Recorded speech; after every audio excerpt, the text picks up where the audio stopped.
मित्रों, हम एक ऐसे देश में रहते हैं जहां लोग आदर्शवाद जैसे बड़े का आदर करना, जरूरतमंद की सहायता करना, बचे हुए भोजन को व्यर्थ न होने देना, जल और बिजली का अपव्यय न होने देना, सड़क पर गंदगी न फैलाना, अनुशासन में रहना आदि और भी बहुत से कार्य करने की बातें करते हैं। किंतु आधुनिक समय की चकाचौंध ने लोगों को बहुत ही व्यस्त कर दिया है, जिससे वे इन बातों का पालन करना भूल गए हैं। लोगों को लगता है कि उनकी अकेले इन कामों को करने से क्या होगा, सिर्फ समय की बर्बादी और कुछ नहीं। वह सिर्फ एक ही कहावत को मानते हैं, अकेला चना भार नहीं फोड़ सकता। किंतु यदि किसी एक व्यक्ति ने भी यह कोशिश की कि वह इन कामों को कर सकता है, तो ये कहावत भी सच हो सकती है कि बूंद बूंद से घट भरता है। ऐसे ही इस कहावत को सच करने के लिए एक प्रेरणादायी कहानी प्रस्तुत है, जो कि शायद आपने कभी सुनी हो किंतु अपने जीवन में नहीं अपनाया होगा। सकारात्मक सोच की शक्ति की कहानी। एक बार की बात है, एक बहुत ही दयावान आदमी था। वह हर रोज सुबह घर पर काम के लिए निकलते हुए कुछ लोगों की मदद करता था। जैसे सबसे पहले वह एक घर की बालकनी से गिरते हुए पानी को व्यर्थ होने से बचाने के लिए वहां एक छोटे से पौधे वाला गमला रख देता है, जिससे पानी उस पौधे पर गिरे।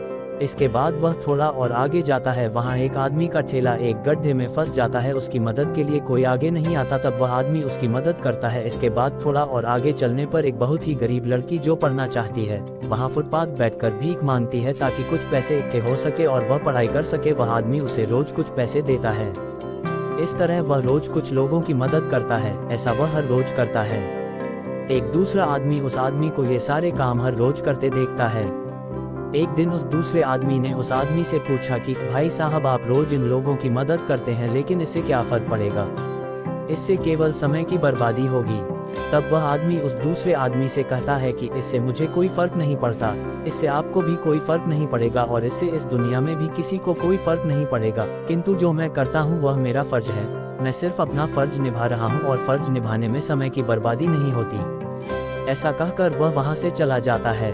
ऐसा करते करते कुछ दिन बीत जाते हैं। फिर एक दिन वह देखता है कि हुआ है बालकनी के नीचे रखा हुआ पौधा बड़ा हो गया है। फिर थोड़ा आगे जाकर वह हर रोज की तरह उस ठेले वाले आदमी की मदद के लिए जाता है, तो देखता है कुछ और लोग उसकी मदद कर रहे हैं। फिर थोड़ा और आगे उस लड़की को पैसे देने के लिए जाता है, तो देखता है कि वह लड़की वहाँ नहीं है। वह उसका वही इंतजार करता है। थोड़ी देर बाद वह लड़की एक स्कूल की यूनिफॉर्म पहनकर उसके सामने आती है।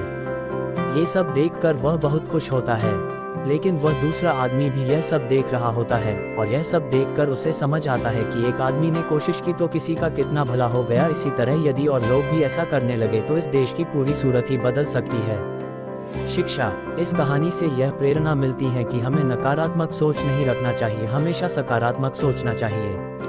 व्यर्थ ही पैसे खर्च करने से अच्छा है कि किसी जरूरतमंद की मदद करें, क्योंकि इससे आपको खुशी मिलेगी और किसी को नया जीवन मिल जाएगा। किसी जरूरतमंद की मदद करना समय और पैसे की बर्बादी नहीं, बल्कि अपना फर्ज समझना चाहिए। ये कभी नहीं सोचना चाहिए कि एक अकेले आदमी की कोशिश से क्या होगा। दोस्तों, यदि एक आदमी भी कोशिश करे तो बहुत कुछ हो सकता है, इसलिए हमेशा कोशिश करते रहना चाहिए। वीडियो अच्छी लगी तो लाइक, कमेंट, शेयर करें और ऐसी कहानी के लिए सब्सक्राइब करें।